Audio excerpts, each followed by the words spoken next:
नमस्ते मेरे भाई। तो कैसे हैं आप सभी लोग? आप सभी का मोस्ट वेलकम है हमारे एक नए सेशन में, जहां हम वन लाइनर पॉइंट को फोकस कर रहे हैं और आपको समझाने की कोशिश कर रहे हैं कि आप कैसे जीएस को और बेहतर कर सकते हैं। जुड़े रहिए हमारे ऐसे ही सेशंस के साथ में, जिससे कि आपको और नॉलेज मिल पाए, आपका स्कोर और इम्प्रूव हो पाए।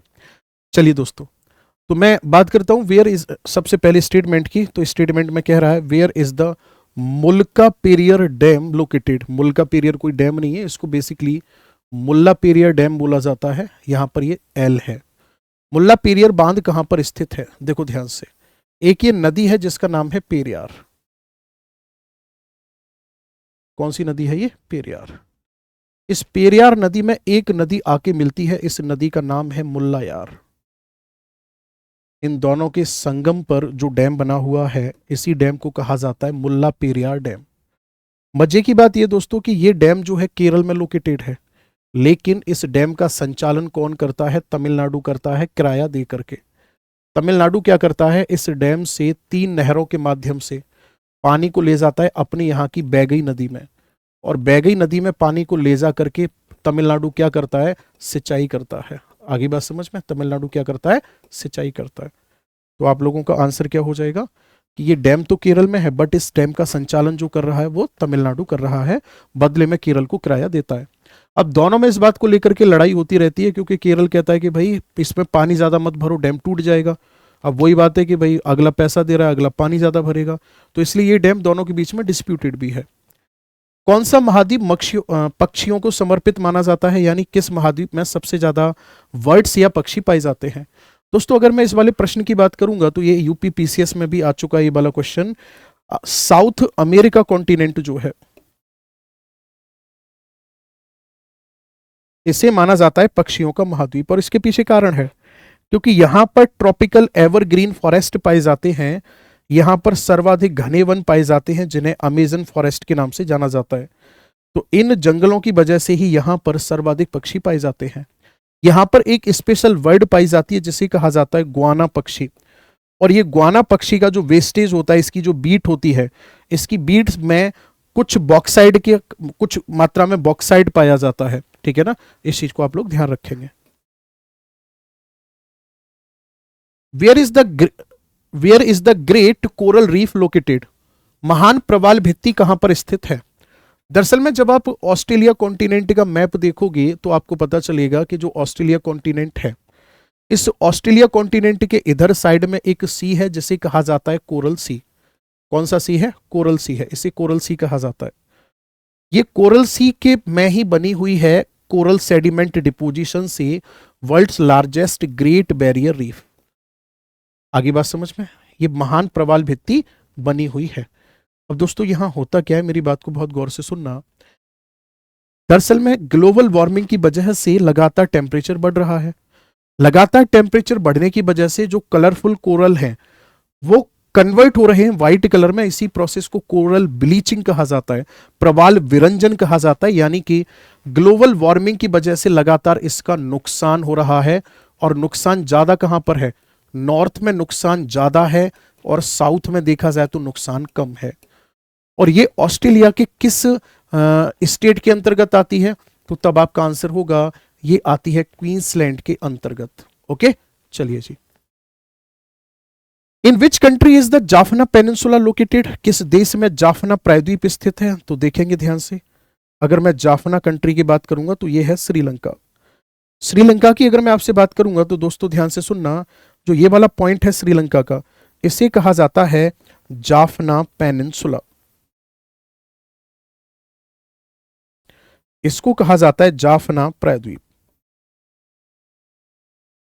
इसे जाफना प्रायद्वीप के नाम से जाना जाता है।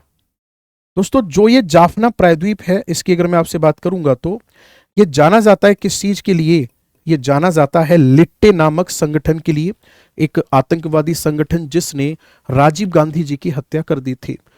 और इसकी फुल फॉर्म है liberation of Tamil tiger Eelam. Chinook पवन कहां चलती है और इसका क्या प्रभाव होता है? दोस्तों, जब आप ध्यान से देखोगे, अगर मैं बात करूंगा आपसे यहाँ क्या नाम है उसकी, रॉकी माउंटेन की। अरे, जैसे ये रॉकी माउंटेन है, तो इस रॉकी माउंटेन का ये तो वेस्ट हो गया, रॉकी माउंटेन का ये वाला जो पार्ट है ये ईस्ट हो गया, ठीक है, एक तरफ वेस्ट हो गया और एक तरफ क्या हो गया, ईस्ट हो गया। तो जब इस रॉकी माउंटेन से इधर होते हुए ये हवाएं आगे बढ़ती हैं तो आगे बढ़ने पर नीचे की तरफ उतरती है रॉकी माउंटेन के ईस्ट में, और जब ये हवाएं नीचे की तरफ उतरती हैं तो ये थोड़ी सी ड्राई एंड डेंस हो जाती हैं, जिसकी वजह से ये क्या करती है, इधर साइड टेम्परेचर को बढ़ा देती हैं, और टेम्परेचर बढ़ा करके यहां पर जितनी भी स्नो होती है उस स्नो को मेल्ट कर देती है, उस बर्फ को पिघलाती है।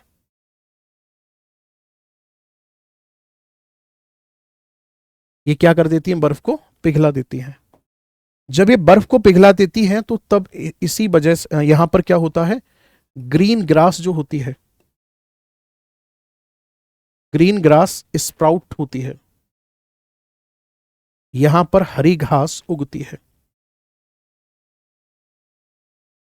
एक तो यहां पर फिर हरी घास उगती है, दूसरा क्योंकि ये बर्फ को खा रही हैं तो इन हवाओं को कहा जाता है फिर स्नो ईटर, इनको कहा जाता है हिमभक्षी। और अगर आपको ये नहीं पता कि रॉकी माउंटेन कहां पर है, मैं लिख देता हूं, रॉकी माउंटेन कहां पर है, तो भाई साहब बहुत गलत बात है, ये यूएसए में है, ठीक है ना, कहां पर है, यूएसए में है। और जैसे यूएसए में चिनूक विंड चलती है रॉकी माउंटेन के ईस्ट में, वैसे ही आल्प्स पर्वत के पास में एक विंड चलती है, इटली का जो आल्प्स पर्वत है जिसे फोन विंड कहा जाता है। ये भी एग्जाम में क्वेश्चन आया हुआ है, भारत में सबसे ज्यादा बांध किस राज्य में है, आंसर होगा आपका महाराष्ट्र, महाराष्ट्र में सबसे ज्यादा डैम है। इसके अलावा दोस्तों अगर मैं आपसे बात करूंगा तो भारत का सबसे हाईएस्ट डैम जरूर पूछ लेता है कई बार एग्जाम में, सबसे ऊंचा डैम कौन सा है, तो सबसे ऊंचा डैम जो है हमारे इंडिया का वो है टिहरी डैम। और ये टिहरी डैम कहां पर है, उत्तराखंड के टिहरी डिस्ट्रिक्ट में है, और ये भागीरथी और भीलंगाना नदी के संगम पर है, और इसकी जो हाइट है वो लगभग 260 मीटर के आसपास है। व्हाट इज सरफेस ओजोन, धरातलीय या ग्राउंड ओजोन क्या है, देखो नाइट्रोजन के oxide plus volatile organic compound, ये दोनों मिलकर के बनाते हैं ग्राउंड ओजोन। क्या बनाते हैं दोनों मिलकर के, ग्राउंड ओजोन बनाते हैं, ये बनाते हैं दोनों मिलकर के धरातलीय ओजोन। तो धरातलीय ओजोन क्या हुआ, पॉल्यूटेंट से मिलकर बन रहा है, तो ये भी एक पॉल्यूटेंट्स हुआ, प्रदूषक हुआ। और ये ग्राउंड ओजोन जब मिल जाती है डस्ट के साथ, मिल जाती है मॉइस्ट के साथ, तो इससे एक क्लाउड बनता है, उस क्लाउड को कहा जाता है स्मोक, और हिंदी में कहा जाता है इसको धुआंसा। स्मोक या क्या कहा जाता है इसको, धुआंसा कहा जाता है। और क्या होता है ये होता है हल्का पीला बादल, और यही अभी दिल्ली में छाए हुए हैं जो विजिबिलिटी यानी कि दृश्यता को कम कर रहे हैं, सांस लेने में दिक्कत कर रहे हैं, है ना, पॉल्यूशन को बढ़ा रहे हैं। तो ये एक अपने आप में क्या माना जाता है, ये अपने आप में एक पॉल्यूटेंट माना जाता है। तो इससे हमें पता चलता है कि जो ओजोन समताप मंडल है वो हमारे लिए वरदान है, जबकि वो ओजोन जो ग्राउंड पर है वो हमारे लिए एक अभिशाप है, हमारे लिए एक खतरनाक चीज है। अर्बन हीट आइलैंड का मतलब क्या है, देखो दोस्तों अगर मैं बात करूंगा यहां पर एक शहर है, यहां पर एक गांव है, तो सिंपल सी बात है इसका सरफेस एरिया ज्यादा होगा शहर का, सरफेस एरिया होने के बाद में ये टेम्परेचर को ज्यादा एब्जॉर्ब करेगा, तो टेम्परेचर ज्यादा हो गया। अब यहां पे पॉल्यूटेंट्स भी हैं, तो जब टेम्परेचर को रिलीज करने की बात आएगी तो ये रिलीज कर नहीं पाएगा। तो जब कभी भी प्रदूषण की वजह से किसी भी शहर का तापमान अपने आसपास के तापमान की अपेक्षा ज्यादा देखने को मिलता है, तो तब इसी प्रभाव को अर्बन हीट आइलैंड कहा जाता है। और इसका सबसे बेहतर जो उदाहरण है ना, वो सबसे बेहतर उदाहरण है बेंगलुरु, क्योंकि बेंगलुरु में पॉल्यूशन है ज्यादा। तो जब रेडिएशन को रिलीज करने की बात आती है, टेरेस्ट्रियल रेडिएशन को, तो टेरेस्ट्रियल रेडिएशन यानी पार्थिव विकिरण पूरी तरह से वहां पर रिलीज नहीं हो पाता है, और जब पार्थिव विकिरण रिलीज नहीं हो पाता है तो वहां वर्षा भी नहीं, वहां पे टेम्परेचर कम होने की बजाय ज्यादा हो जाता है, तो इसी को अर्बन हीट आइलैंड कहा जाता है। लोहित नदी कहां बहती है, लोहित नदी की अगर मैं बात करूंगा तो दोस्तों ये बहती है अरुणाचल प्रदेश और असम में, लोहित नदी में रेड कलर के सेडिमेंट्स होने की वजह से इसे कहा जाता है ब्लड रिवर, यानी कि इसे कहा जाता है खूनी नदी। और ये ब्रह्मपुत्र नदी की सहायक नदी है।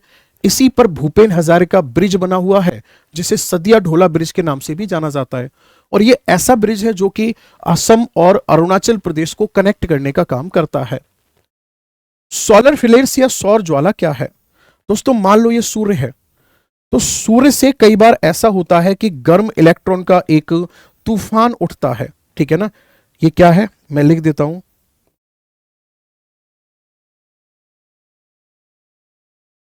यहां से उठता है इलेक्ट्रॉन का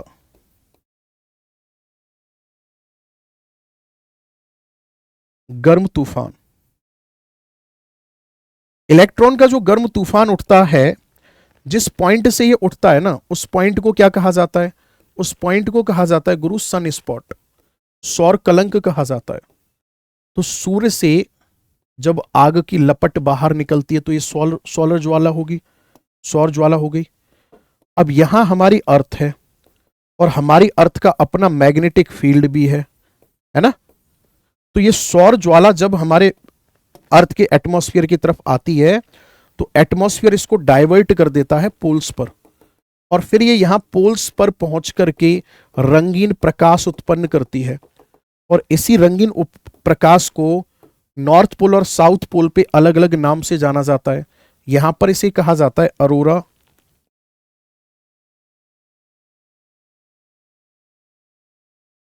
बोरियलिस, और इसे कहा जाता है अरोरा ऑस्ट्रेलिस।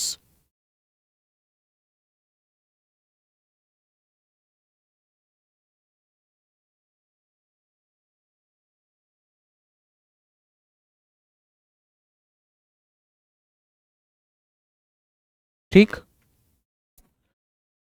ये थे दोस्तों आज के हमारे 10 पॉइंट। तो अब हम मुलाकात करेंगे अगले सेशन में, तब तक के लिए जुड़े रहिए हमारे साथ। मेरी तरफ से बहुत सारा प्यार। Thank you so much, have a nice day.